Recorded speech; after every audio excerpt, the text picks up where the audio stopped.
സാഭിമാനം സാഹിത്യനഗരം.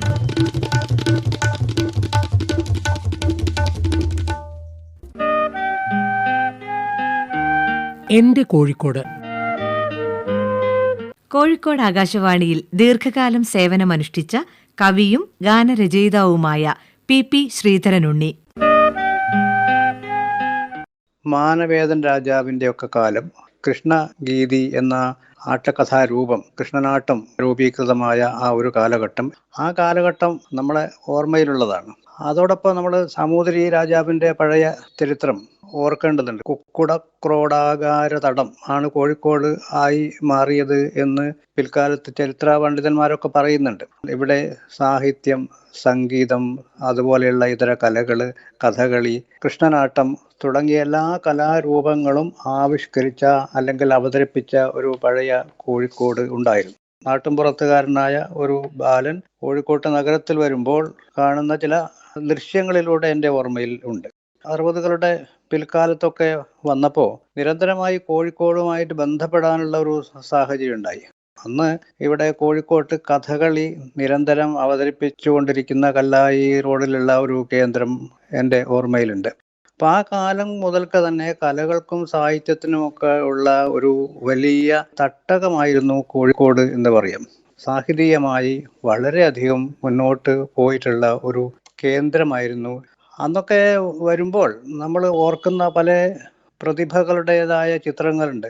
ഇന്ന് ടൗൺ ഹാളിൽ അവിടെ അനാച്ഛാദനം ചെയ്യപ്പെട്ടിരിക്കുന്ന അനേകം പടങ്ങളിലൂടെ നമ്മൾ കണ്ണോടിക്കുമ്പോൾ അത് മനസ്സിലാവും. അവരൊക്കെ സാഹിത്യത്തിനും സംഗീതത്തിനും അതുപോലെയുള്ള കലകൾക്കൊക്കെ ഒരുപാട് സംഭാവനകൾ നൽകിയിട്ടുള്ള മഹാനുഭാവന്മാരായിരുന്നു. പ്രധാനമായിട്ടുള്ള സാംസ്കാരിക കേന്ദ്രങ്ങൾ എന്ന് പറയുന്നത് ആകാശവാണി 1950 മെയ് മാസത്തോടു കൂടി ഉദ്ഘാടനം ചെയ്യപ്പെട്ടു. ആകാശവാണിയിലുള്ള മഹാപ്രതിഭകൾ അവരൊക്കെ സാഹിത്യത്തിന് വലിയ മുതൽക്കൂട്ട് നൽകിയ ആൾക്കാരാണ്. ഉറൂബ്, മഹാകവി അക്കിത്തം, തിക്കോടിയൻ, സംഗീത സംവിധായകൻ കെ രാഘവൻ, പിന്നീട് പി ഭാസ്കരൻ, കക്കാട്, പൊറ്റേക്കാട് പോലെയുള്ള വലിയ പ്രതിഭകൾ, ഇവരൊക്കെ സാഹിതീയമായി പരിപോഷിപ്പിച്ച വ്യക്തിത്വങ്ങളാണ്. അതുപോലെ തന്നെ സഞ്ജയൻ ഇവിടെ സാമൂഹ്യമായ പരിഷ്കരണത്തിൻ്റെ എല്ലാ മേഖലകളെയും തുറന്നു വെച്ച, നിശിതമായി വിമർശിച്ച ഒരു ഹാസ സാഹിത്യകാരനാണ്. ഒത്തല്ലോ പോലെയുള്ള നാടകങ്ങൾ അതിമനോഹരമായിട്ട് തർജ്ജമ ചെയ്ത് തന്നിട്ടുണ്ട്. അദ്ദേഹത്തിൻ്റെ പദ്യകൃതികൾ, ഗദ്യകൃതികൾ, ആക്ഷേപഹാസ്യകൃതികൾ. MT വാസുദേവൻ നായർ, അദ്ദേഹം വന്നത് കൂടല്ലൂരിൽ നിന്നാണ്. ഇവരൊക്കെ വന്ന് ചേർന്നവരാണ് എങ്കിൽ പോലും അറിയുന്നത് കോഴിക്കോട്ടിൻ്റെ സന്തതികൾ എന്ന രീതിയിലാണ്.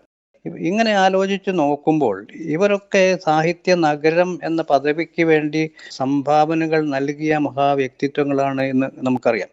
പിന്നീട് ഇവിടെ നാടകരംഗത്ത് എന്തെല്ലാം നവോത്ഥാനമുണ്ടായി. നാടകത്തെ നമുക്കൊരു നാടകമാക്കി മാത്രം പരിഗണിക്കാൻ പറ്റില്ല.